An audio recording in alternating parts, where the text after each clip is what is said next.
Ya mohon maaf Bang, saya masih mending sih jualan di depan rumah Abang. Kalau saya jualan di dalam rumah Abang, baju bau semua lagi nih. Aduh. Bau Abang kali, bukan bau bajunya. Enggak, bau baju. Jual sate cari rezeki Bang. Mohon maaf sekali nih ya. Ya, mohon maaf ya. Jualannya di sini nih harus ini Mbak. Ntar saya nggak jualan di sini, saya jualan di situ. Enggak gini Bang.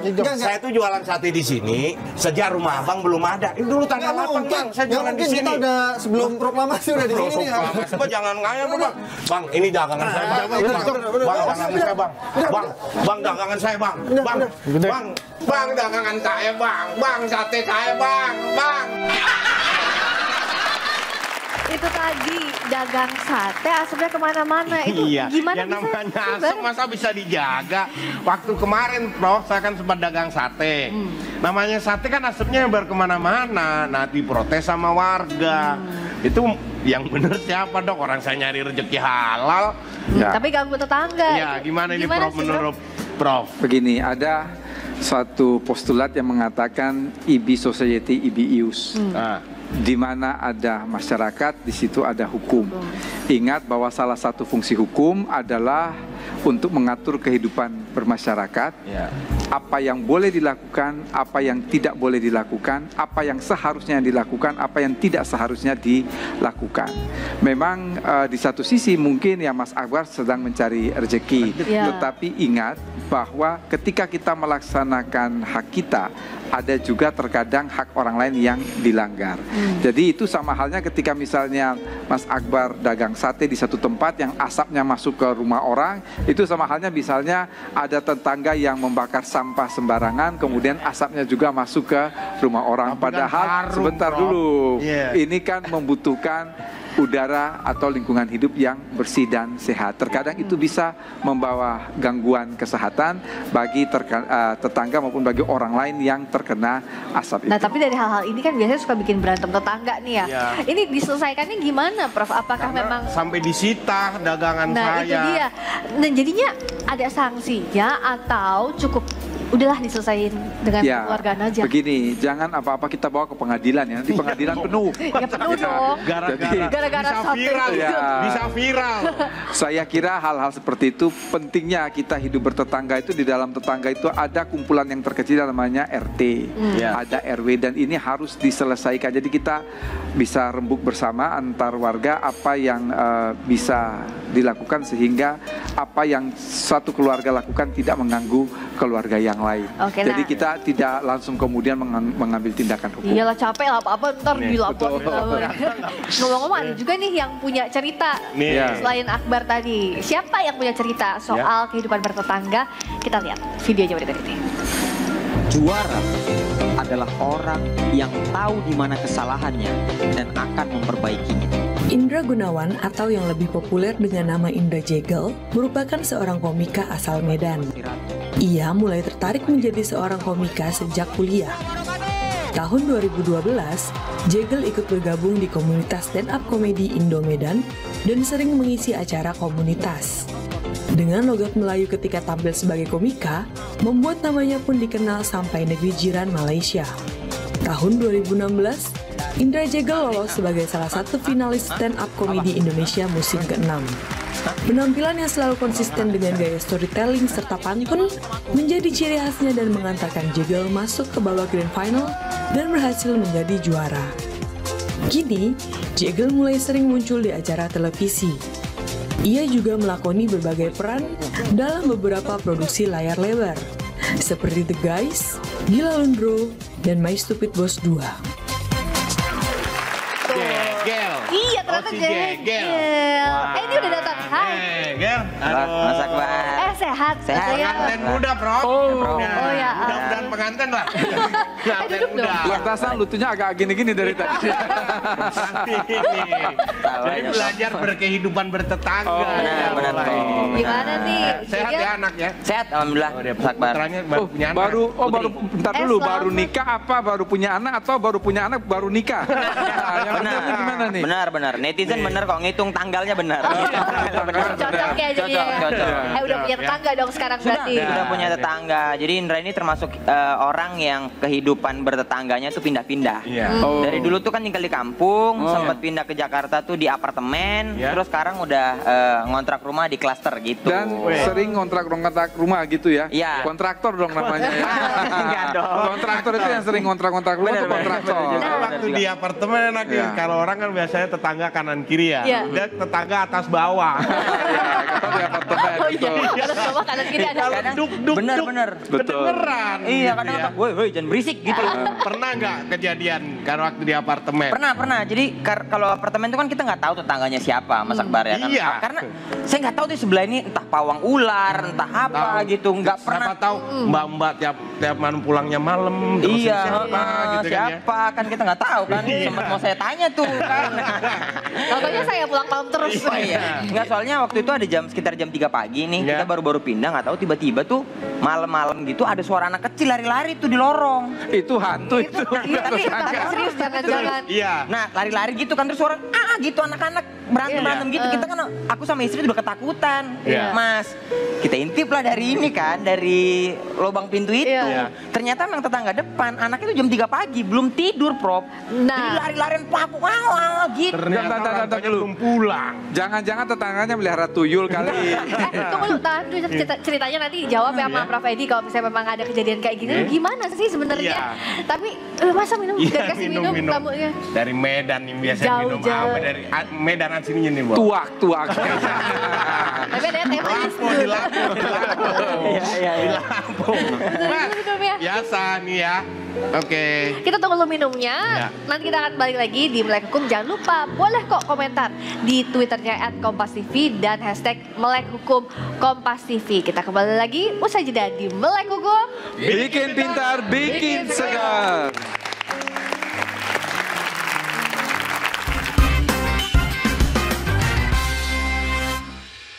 Balik lagi di Melek Hukum. Bikin bentar, bikin segar. Yeay. Tuh tadi ceritanya JGL, oh ternyata itu anak tetangganya yang lari-lari. Ini kan udah ngeganggu nih, JGL keganggu ya? Ganggu soalnya jam 3 tuh kan, saya kan baru menikah gitu, Prof. Ini apa? Etika bertetangga. Sebentar dulu, ganggu apa tuh emang? Iya, kan mau istirahat. Mau istirahat. Prof, gara-gara anak-anak dia nggak bisa punya anak. Karena keganggu gitu ya. Begini, jadi ketika kita ada bertetangga, apalagi kita orang baru di situ ya. Yang paling pertama dan utama itu kan kita memperkenalkan diri dulu. Bersilaturahmi dengan tetangga di apartemen kan ya? Iya, di apartemen. Dengan tetangga-tetangga di sebelah kamar ya. Kemudian yang kedua saya kira ketika menghadapi masalah itu ya mungkin kita tidak bisa menyelesaikan pada seketika itu ya. Tapi mungkin besok pagi kita kemudian mengajak ngobrol dengan yang tadi malam anaknya bikin gaduh itu. Karena biar bagaimanapun ya namanya tetangga itu tadi dikatakan oleh Mas Akbar adalah saudara terdekat. Kalau ada apa-apa nanti kemudian yang pertama-tama kita minta tolong adalah dia. Jadi karena dia ada sebagai saudara terdekat sehingga segala sesuatu itu bisa diselesaikan secara musyawarah. Jadi jangan pikiran apa-apa lalu main hukum, main nuntut, main ke pengadilan. Ngobrol dulu ya. Ngobrol. Sering nih Prof ya kalau Friska ini mungkin Friska udah punya. Udah. Nah saya juga pernah. Misal ada anak tetangga, terus karena saking nakalnya nih Prof, kita tes. Terus orang tuanya nuntut. Ya itu sering terjadi Prof. Ya bahkan kalau lihat ada baru-baru video ini yang viral ya, yang ada tetangga menganiaya anak tetangganya kan ya. Itu pertama tidak boleh ya. Artinya itu kan kekerasan. Kita bisa terkena undang-undang sendiri itu. Kita pisahkan masalahnya dulu ya. Harus memisahkan karena ingat bahwa ketika anak-anak yang kemudian kita selentik atau kita sakiti, itu kita bisa terkena dalam konteks undang-undang perlindungan anak itu. Itu ada ancaman pidananya tersendiri. Nanti double gitu. Iya, jadi apa namanya? Saya kira makanya ketika dalam konteks yang demikian, jadi ada anak yang betul-betul membuat kita sebel, ya kita kembalikan kepada orang tuanya. Jadi sebenarnya ini kayak gimana? Jadi kita tidak bisa lalu melakukan tindakan main hakim sendiri dengan menselentik atau menghukum atau apapun. Pentingnya nahan diri juga itu boleh. penting banget. Karena biar bagaimanapun yang kita hadapi itu anak di bawah umur. Walaupun dia mainin alarm mobil kita dok. Begini, yang salah adalah kok bisa dia sampai main alarm mobilnya? Coba cerita gimana? Tidak tidur siang tuh tiba-tiba ban mobilnya tenang-tenang, tot gitu. Jadi bunyi karena senang jadi balik lagi, tot gitu lagi. ting dong. Mencetel ya. Itulah saya katakan anak-anak itu kan mereka belum memiliki kemampuan bertanggung jawab, mereka belum memiliki kebebasan bertindak, mereka belum bisa memikirkan mana yang baik dan mana yang buruk. Di sini adalah peran orang tua. Oleh karena itu ketika berhadapan dengan kasus-kasus yang demikian, pertama-tama dan utama adalah kita mengajak ngobrol orang tuanya. Apapun yang dilakukan oleh anak kecil itu kita tidak boleh melakukan apapun. Tidak boleh melakukan tindakan main hakim sendiri. Tapi ini juga pentingnya orang tua gimana ngasuh anaknya. Betul. Dan ngasih pendidikan. Ini penting juga buat saya sebagai calon ibu nih. Benar sekali. Sama ini dok, satu lagi dok, saya pernah tinggal di Gak apa-apa. Sakit apa sih? Iya. Dia lagi konsultasi Ini Prof, kesehatan. waktu saya di apartemen, tetangga saya tiba-tiba didatengin sama debt collector. Iya. Udah, terus kayak dimarah-marahin gitu Mas Akbar. Kamu. Dan ngomong itu sampai teriak-teriak. Nah, saya itu mau ngambil posisi untuk menengahi sebenarnya. Cuman karena saya kelihatan lebih muda dari mereka, saya akhirnya ambil tindakan untuk udah diem aja lah, paling reda sendiri. Tapi nggak reda-reda sepanjang hari dok. Nah itu kita harus menengahin udah gitu, atau kita diem aja nih bagusnya nih Prof? Ya paling bagus adalah kita mencoba untuk menengahi ya. Jadi jangan berpikir kita usia muda atau usia tua, tetapi ketika orang hidup bertetangga dan apalagi kita sebagai kepala keluarga yang menginginkan kedamaian dan ketentraman dalam hidup berumah tangga dan bertetangga, saya kira tidak ada salahnya ketika kita mengambil inisiatif untuk kemudian menegur si debt collector yang ngomongnya besar-besar itu, untuk ya ini bisa diselesaikan secara baik-baik, bisa ngomong secara pelan-pelan sehingga tidak mengganggu tetangga di sebelah. Oke, nah selain Jegal yang punya banyak pertanyaan, Akbar tadi udah nanya juga, penonton teman-teman Penonton sini. nih Boleh dong? mungkin ada yang mau ditanyakan. Iya, ada tahu dong. Ini ibu rumah tangga juga bukan? Udah menikah belum? Belum, masih Belajar kuliah. dong ya, belajar ya. Kuliah di mana? Kuliah di mana? Kuliah di UIN Syarif Hidayatullah Jakarta. Oh, Iya. Win. Tepuk tangan dulu dong. Perkenalin Prof, nama saya Widya. Jadi saya tinggal di daerah yang gang-gang kesempit gitu. Oh, gang-gang kecil. Ya, jadi saya punya pengalaman yang nggak menyenangkan sama tetangga saya.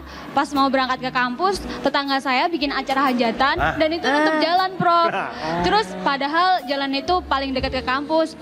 Akhirnya saya cari jalan lain, makin jauh, terus saya telat ke kampus. Dan itu, aduh, ganggu banget.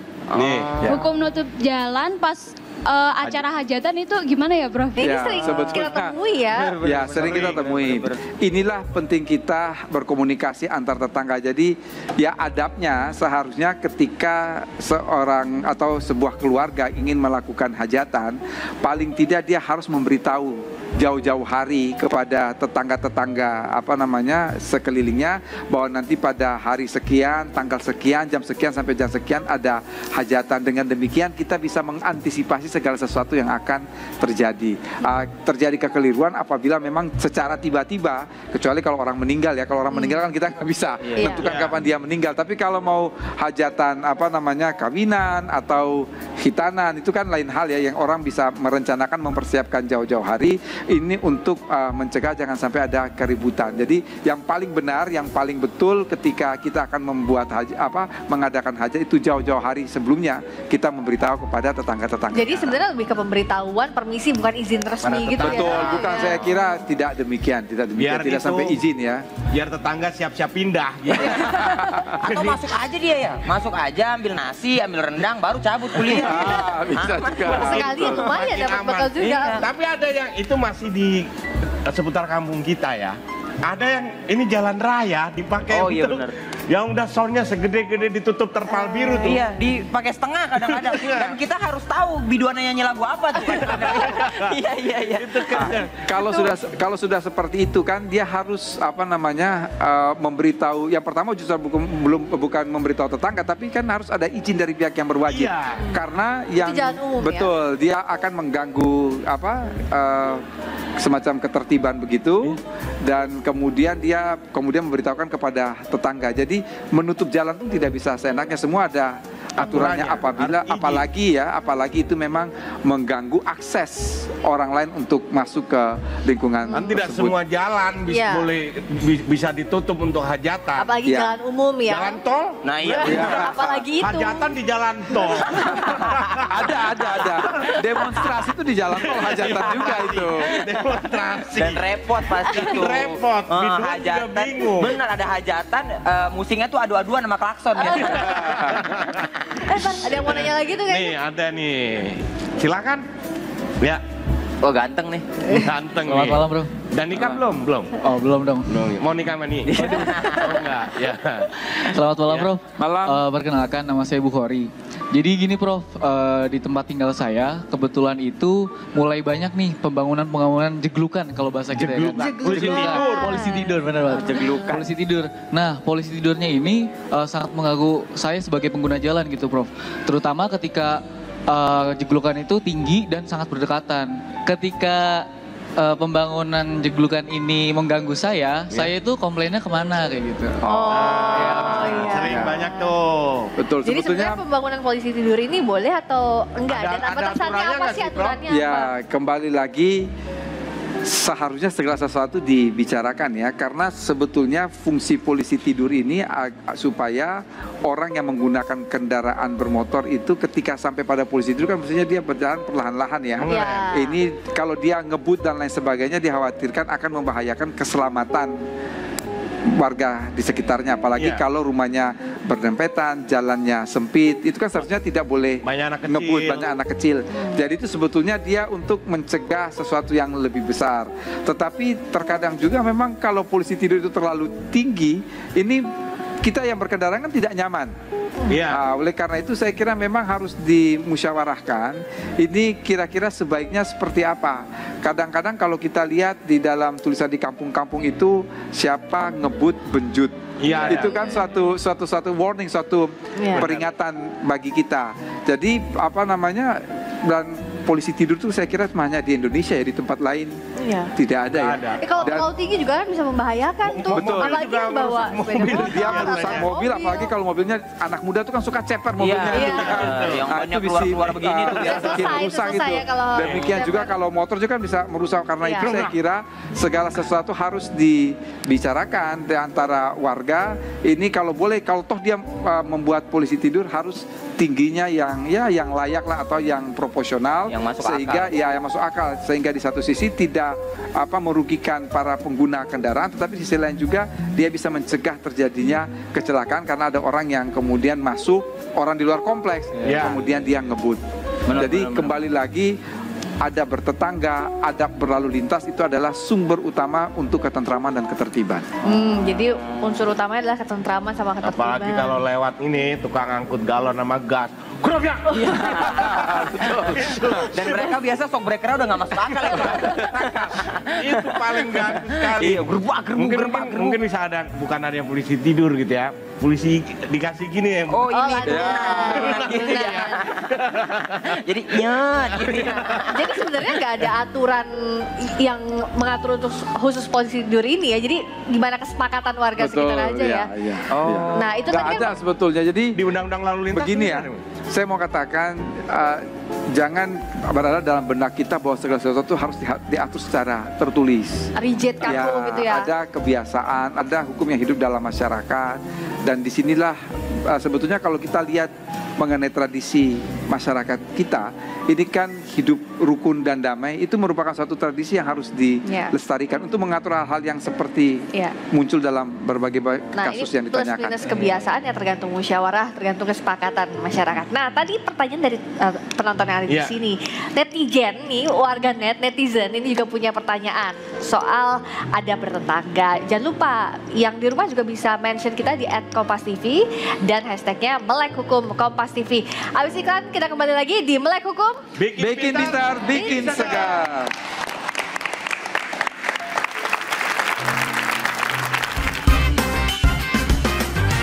Pohon. Nah kan rumahnya di sebelah rumah saya. Itu sampahnya dibuangnya di depan rumah saya, bukan di depan rumahnya mereka. Dia ada renovasi di rumahnya, kan itu biasanya berisik. Kalau mungkin pagi, siang, atau sore mungkin masih bisa kami toleransi. Tapi waktu itu pernah sampai malam, kan itu agak mengganggu ya kalau kita mau beristirahat. Tetangganya punya anak, tapi nangis terus, sering domelin, teriak-teriak gitu. Kadang risih juga sih kalau kayak gitu. Jadi waktu itu punya teman kosan, dia tuh suka kayak buang sampah, tapi buang sampahnya malah di tempat aku. Jadi kayak itu annoying banget sih. Sebenarnya sih saling menghormati aja, kayak kalau misalkan kita tahu wilayah privat masing-masing, rumah kita kan wilayah kita sendiri. Jadi kalau misalkan kita mau melakukan sesuatu ya di wilayah kita, tapi jangan ngeganggu wilayah yang lain dan tenggang rasa aja. Paling utama itu menghormati sih, jadi menghormatinya juga hal-hal dasar kok, ya kayak itu tadi, kalau malam kan waktunya beristirahat, jadi sebaiknya nggak berisik. Kalau menurut saya sih ya saling sapa, kadang kan tetangga kadang main lewat aja gitu tanpa permisi, nah saling sapa, misi gitu. Adab bertetangga yang baik menurut saya sih yang toleransi ya, yang sama-sama tidak merugikan satu sama lain sih. Kalau misalkan itu karena kita kan hidup bersama-sama, jadi kalau bisa ya saling toleransi lah antara satu sama lain. Kalau masalah tuntut-menuntut sih kurang tahu ya. Cuman kalau misalkan masih warga sama-sama tetangga, yang namanya fungsi RT sama RW kan sebenarnya untuk memediasi juga. Jadi ada alangkah lebih baiknya kalau diselesaikan di forum warga sebenarnya kayak gitu. Atau ngomong secara personal lebih baik. Kalau soal sampai hukum-hukum atau tuntut-tuntut di pengadilannya saya kurang tahu. Soalnya biasanya sih kalau step pertama saya cuma tegur aja. Step kedua palingan lapor ke RT atau RW yang berkaitan. Kalau tuntut sih enggak, paling lapor RT gitu. Kalau bawa tetangga ini cuman rusuh gitu. Kalau tuntut ke jalur hukum, kalau masalahnya sudah besar sih mungkin bisa. Tapi selama masih bisa mediasi, diselesaikan secara kekeluargaan, nggak usah perlu nuntut sampai ke jalur hukum kali ya. Gitu. Masih di Melek Hukum. Bikin seger, bikin pintar. Gak salah, Akbar bikin pintar dulu baru bikin seger, Mat. Oh iya. Grogi, saya berpakaian seperti ini. Ini ngapain Akbar by the way? Enggak, saya awalnya sih coba-coba. Tapi sebelum ke pertanyaan netizen nih. Kerja di kafe. Dijanjiin kerja di kafe, taunya sekarang ya gini jadi burung-burungan ya. Sebelum pertanyaan netizen nih, tadi kan kita udah lihat pendapatnya masyarakat. Ternyata susah-susah gampang nih menerjemahkan. Ini tuh kalau hidup bertetangga tuh sebenarnya banyakan etikanya atau banyakan aturan hukumnya, Prof? Sebetulnya lebih banyak pada etika ya. Jadi ketika kita berbicara mengenai suatu norma hukum itu kan belakangan lahir. Ya. Ada norma agama, ada norma kesusilaan, dan ada norma sopan santun. Jadi sebetulnya ketika kita berbicara mengenai kaidah sopan santun, kaidah kesusilaan, ini lebih pada kehidupan sehari-hari, termasuk dalamnya adalah kehidupan bertetangga. Nah soal kehidupan bertetangga ini, jadi dalam bertetangga itu lebih ke etika ya. Etika. Kecuali Anda membunuh tetangga. Kalau mentang-mentang etika. Membunuh tetangga, mencuri ayam tetangga. Dari tetangga, ya sudah pidana. Menggoda istri tetangga. Betul. Ya, jangan mentang-mentang etika. Nih, ini ada pertanyaan juga banyak dari netizen. Kali ini dari Ponorogo ya. Jadi mungkin saya berpakaian seperti ini ya. Oh ini ceritanya reok jadi Ponorogo ini. Reok ya? Enggak juga sih, enggak mirip. Reok and roll nih. Rock and roll. Nih, saya ngasih tantangan lagi. Saya punya challenge untuk Mas Akbar, tolong bacain pakai nada seriosa. Pakai nada seriosa ya. Nada biasa aja fals, apalagi seriosa nih ya. Tetangga saya punya mobil 3. Garasi rumahnya cuma muat parkir 1. 2 mobil lainnya diparkir sembarangan. Kadang di depan rumah saya. Ini contoh suara yang mengganggu tetangga nih. Itu judul lagunya Parkiran Tak Muat. Ini bener bro, sampai sekarang tetangga di kampung tuh ada banyak kalau kayak bisa gitu. Beli mobil harus bisa buat garasi, gitu dah. Dan apalagi sekarang kan ganjil genap. Kadang-kadang orang tuh punya mobil ganjil, punya mobil genap. Nah, tapi tempat parkirnya nggak ada. Iya. Ini kembali lagi kepada persoalan etika. Jadi dia harus tahu, ya tahu dirilah bahwa ketika dia mobil lebih dari 1, maka yang harus dilakukan adalah punya tempatnya dulu. Jadi bukan mobilnya dulu, tapi tempatnya dulu untuk kemudian bagaimana untuk menaruh mobil tersebut sehingga dia tidak tidak mengganggu kelancaran lalu lintas orang maupun lalu lintas kendaraan. Jadi itulah saya katakan pentingnya memiliki etika dan mengetahui persis bahwa hal-hal ini sebetulnya akan mengganggu ketertiban orang lain. Nah, ini misal nih, sampai akhirnya terjadi nih misal saling mengganggu, misal hanya gara-gara parkir mobil, mereka pukul-pukulan, berkelahi, penganiayaan, itu sudah lepas. Itu sudah lepas, itu persoalan lain. Itu tidak dipermasalahkan. Itu tidak bisa dipermasalahkan. menjadi. Jadi itu sudah masuk penganiayaan ya. Itu sudah persoalan lain. Mengenai penyebabnya? Tidak melihat sejauh itu tidak ya.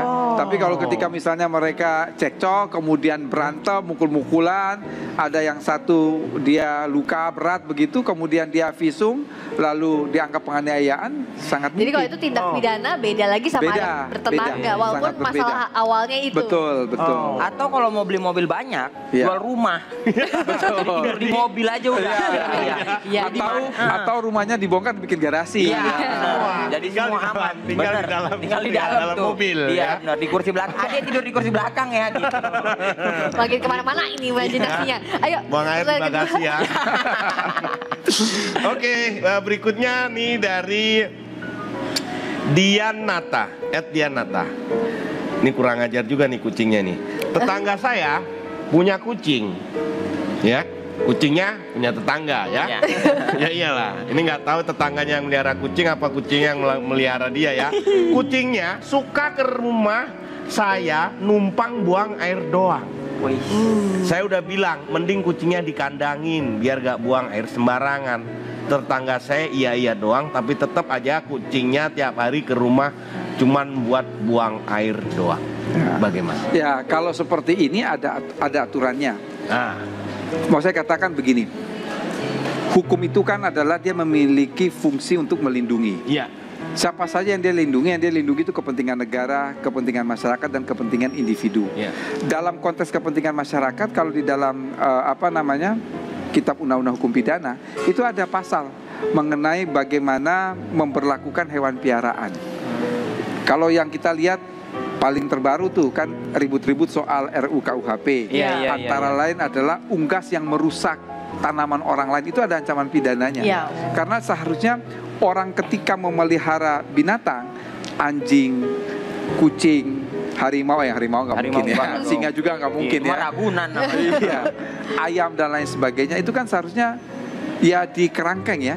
Dia dibikin kandang sehingga satu dia tidak mengotori dengan membuang air sembarangan, atau dia bisa juga kalau misalnya ayam dia merusak tanaman tetangga. Jadi seperti itu sebetulnya ada aturan hukumnya. Kalau di dalam KUHP yang baru itu ada ancaman denda.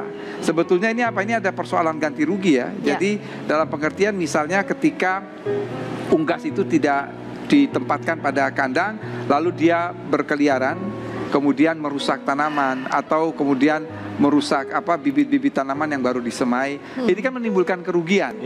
Jadi seperti ini kalau dalam KUHP itu kemudian ada ancaman pidana denda. Nah, bicara soal tanggung jawab, jadi keingetan nih kasus hewan peliharaan yang menghilangkan nyawa orang lain. Waktu itu asisten rumah tangga dari pemilik public figure ini. Ini tanggung jawabnya ke siapa sebenarnya? Kalau jelas itu tanggung jawab adalah si pemilik hewan piaraan itu. Atau misalnya dia memelihara anjing helder, lalu tidak ditutup pagarnya, anjing helder itu keluar rumah lalu kemudian menggigit orang sembarangan, itu tanggung jawab ada pada si pemilik. Pidana dong? Pidana bro?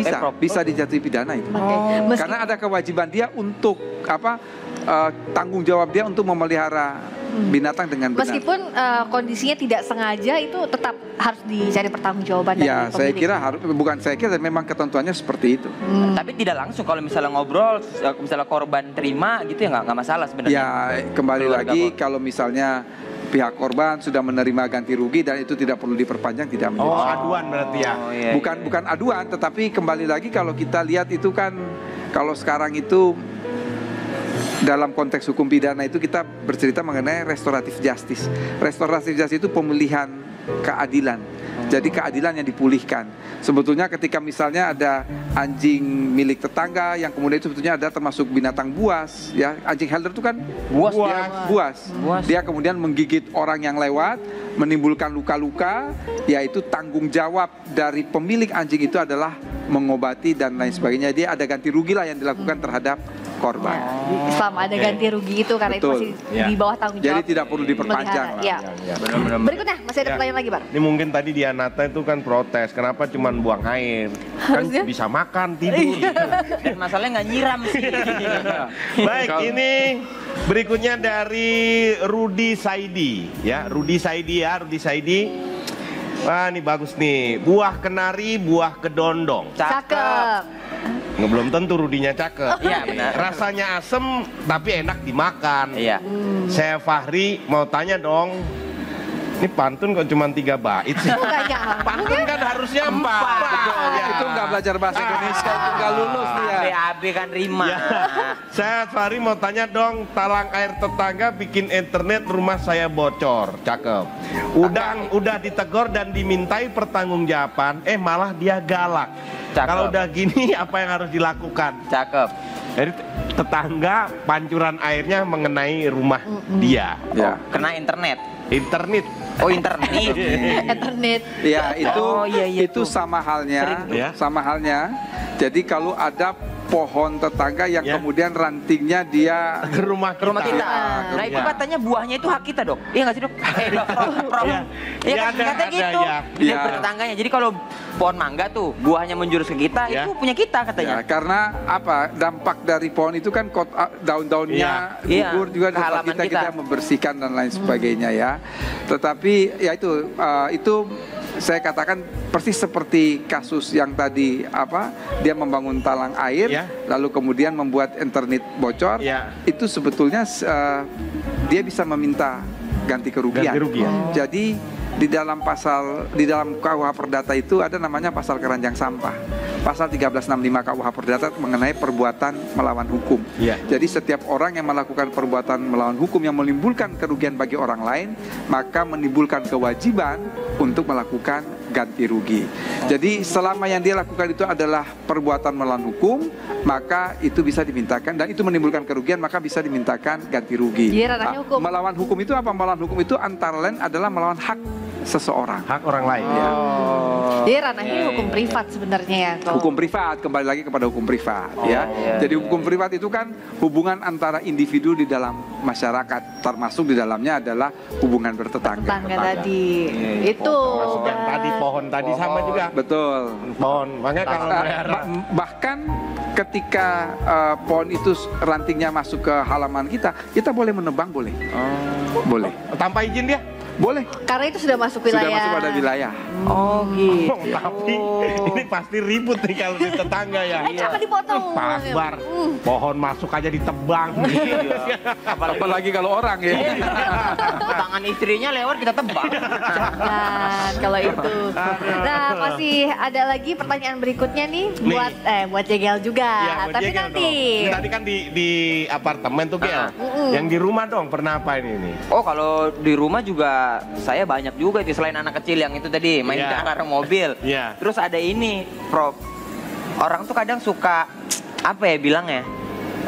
Kita tuh kan muda nih, masih baru gitu. Orang tuh semena-mena ngidupin musik sekuat-kuatnya. Gangguan musik tuh. Iya dong. Ya, itu sama halnya juga ya. Jadi apa ya? Polisi suara ya. Iya. Polisi suara jadi mutar musik sekencang-kencangnya dan itu mengganggu tetangga. Maka yang harus dilakukan adalah sesegera mungkin kita menegur tetangga, tetapi kalau misalnya kita tidak enak maka kita melaporkan kepada ketua RT. Jadi seperti ini kejadian juga di lingkungan rumah saya. Itu tahun lalu ketika tahun yang lalu dari 2017 ke 2018 itu memang ada kebiasaan ini ya, petasan begitu ya. Tetapi yang kemarin 2018 ke 2019 itu mau mengadakan yang sama, tetapi karena ada beberapa orang selain komplain juga ada yang sakit. Kita menghormati lalu kemudian acara petasan itu dipindahkan ke tempat lain, ke tanah lapang. Balik lagi saling pengertian lah saling pengertian. Dan yang paling saling menghormati, toleransi di situ. Yang paling males tuh petasan tahun barunya kapan? Ngidupin petasannya udah bulan 2 gitu. Kayak sisa-sisanya itu. Gitu. Kan masih ada cadangannya. Karena itu bukan saja polusi bunyi tapi juga kan kotor. Sampah itu. Kita akan bahas usai iklan berikut ini, tetap di Melek Hukum. Bikin sadar, bikin cegah.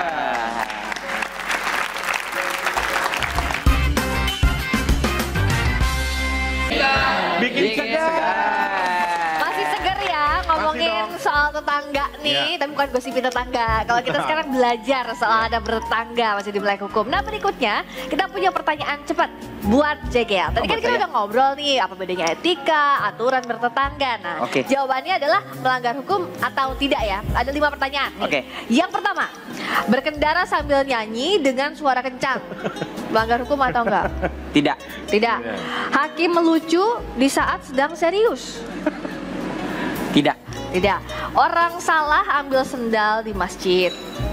Salah ambil sendal? Tidak. Tidak. 4. Morotin pacar. Melanggar hukum. Semangat banget ya kayaknya. Dengerin, morotin bukan melorotin. Morotin nih. Morotin ya. Yang kelima nih, menjadikan nama orang tua sebagai lelucon. Tidak. Tidak nih. Tidak. Tidak. Tanya ya ke Prof ya. Yang pertama nih Prof, berkendara sambil nyanyi dengan suara kencang. Tidak. Enggak ya. Tidak. Cuma ngeselin aja. Penting kalau suaranya bagus. Yang kedua, hakim melucu saat sedang serius. Itu malah hilangin stres itu. Oh iya. Jadi nggak ada masalah. Kasian habis pusing. Prof aja kemarin juga melucu juga. Iya. Makin lama makin lucu ya Prof ya. Terus yang ketiga, orang salah ambil sendal di masjid. Ntar dulu kalau sengaja melanggar hukum, maling. Tapi karena kealpannya bukan. Enggak apa-apa. Kalau Jegel seringnya apa? Sengaja apa enggak? Saya nggak sengaja, tapi nggak saya balikin. Gitu. Jadi kan nyaman gitu ya. Udah terlanjur ya. Kalau itu lain hal lagi tuh. Itu udah melanggar hukum tuh. Itu melanggar hukum. Morotin pacar nih. Bisa pemerasan Nah itu. iya, Pemerasan, hati-hati nih. Bisa, kalau kita nggak terima kan Prof ya? Iya, bisa pemerasan. Iya. Antara- Apalagi disertai dengan ancaman ya. Iya, kalau itu dia tuh. Kok kayaknya seneng banget nambah pengalaman ya. Biar istri saya nonton ya. Diporotin. Makanya ikhlas dong, antara pelit sama melanggar hukum kayaknya dia agak tipis. Betty. Beda tipis. Berikutnya menjadikan nama orang tua sebagai lelucon. Ya, itu etika saja ya.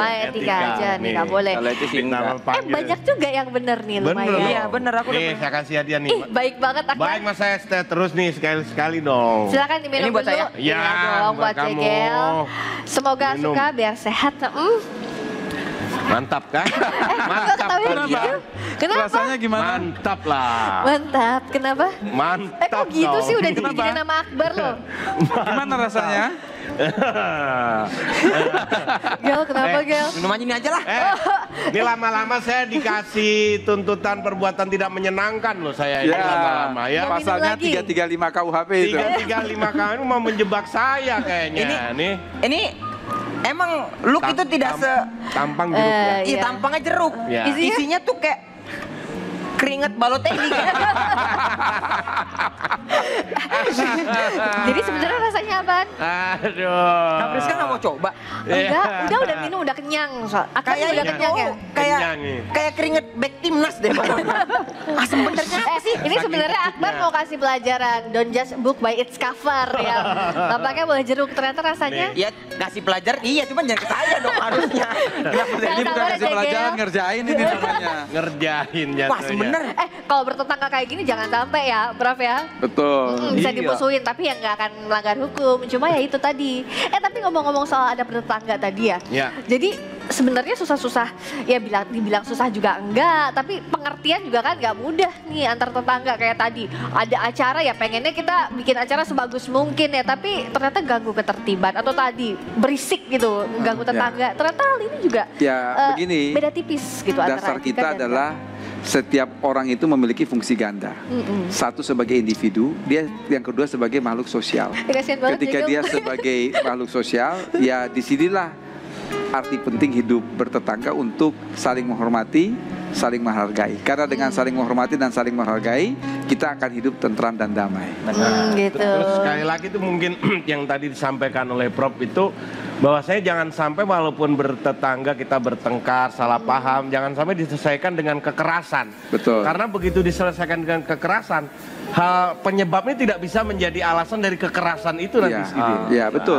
Jadi saya kira yang paling baik itu kita punya RT, punya RW, ada istilahnya gathering ya.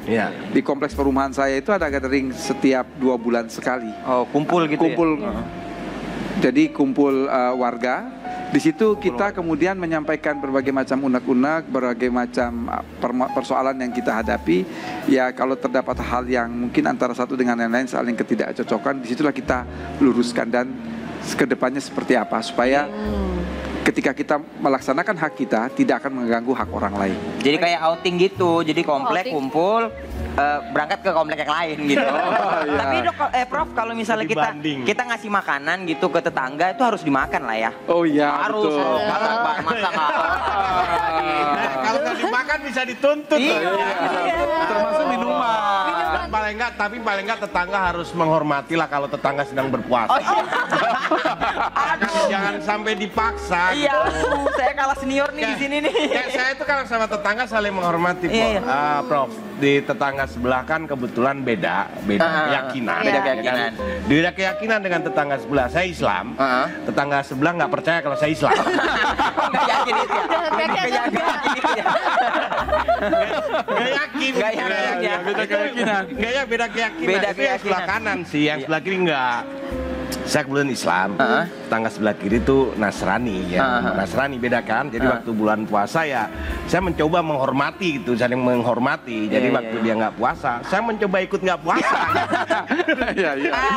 Posisinya ketukar kayaknya. Yang itu tuh yang kebalik posisinya tuh. Ini akal-akalan namanya. Nah, jadi dengan obrolan kita ini, kamu punya tips nggak untuk bertetangga alanya Jegel? Oh punya. Apa? Aku punya tips, dan setelah ngobrol sama Prof nih, aku tuh udah lebih paham. Dan aku bisa menjadi, mungkin Bapak Presiden jadi kementerian ketetanggaan bisa. Bisa nggak ada ya? Nggak ada ya? Diadain aja. Diadain aja siapa tahu. Yang pertama tips bertetangga itu, pastikan bahwa tempat kamu tinggal itu ada tetangganya. Jangan klaster perumahan kosong kamu tiba-tiba masuk. Ada orang dong. Yang kedua, apalagi kalau kamu tinggal di klaster yang rumahnya sama bentuknya, pastikan kalau pulang malam itu fokus. Nggak salah. Iya, jangan sampai salah masuk rumah yang suaminya lagi keluar kota. Bahaya. Takutnya masalahnya istrinya bukan teriak malah welcome gitu. Kita bingung kan, itu dia. Nah, itu yang kedua mungkin ya masalah hewan peliharaan. Yang ketiga hewan peliharaan. Kalau di apartemen gitu janganlah memelihara sesuatu binatang yang sifatnya kayak ayam gitu, kayak di klaster. Yang wajar-wajar aja lah melihara kucing cuma dikandangin, jangan melihara jerapah gitu. Badak bercula satu. Apalagi melihara istri kedua kan. Repot kan. Pengeluaran bisa jadi lebih banyak gitu. Apalagi dipiara om-om. Iya. Itu aja tips dari saya. Itu tips dari Jegel. Bar. Apa nggak ada? Gak ada, sudah menerima aja nih. Nah kalau Prof Edi, nah jadi kalau sepanjang kita ngobrol, banyakkan etikanya daripada aturannya kalau bertetangga ini. Betul. Dan terus gimana kalau ada masalah kayak tadi, penyelesaiannya seperti apa? Mana yang ranah hukum, mana yang nggak usah diselesaikan pakai ranah hukum? Ya kembali lagi bahwa meskipun itu adalah persoalan hukum, tetapi jangan kita menyelesaikan melalui jalur hukum. Karena hukum itu sarana yang paling terakhir lah ya untuk kemudian kita gunakan. Tetapi selama itu bisa dilakukan secara musyawarah dan mufakat, itu jauh lebih baik. Mengapa itu jauh lebih baik? Ini untuk menghindari atau mencegah jangan sampai ada sakit hati antara satu dengan yang lain. Namanya tetangga ya, saudara terdekat, lebih baik musyawarah dan mufakat. Boleh dong ketok palunya, Prof? Setuju ya? Ya dong. Itu tadi ngobrol-ngobrol soal tetangga. Terima kasih Jegel. Terima kasih. Bar, terima kasih banyak ya. Prof Edi, terima kasih banyak. Kita ketemu lagi minggu depan. Dan jangan lupa untuk kasih komentar di @kompastv di Twitternya dan juga hashtag Melek Hukum Kompas TV. Saya Friska Clarissa pamit. Ketemu lagi di Melek Hukum. Bikin pintar.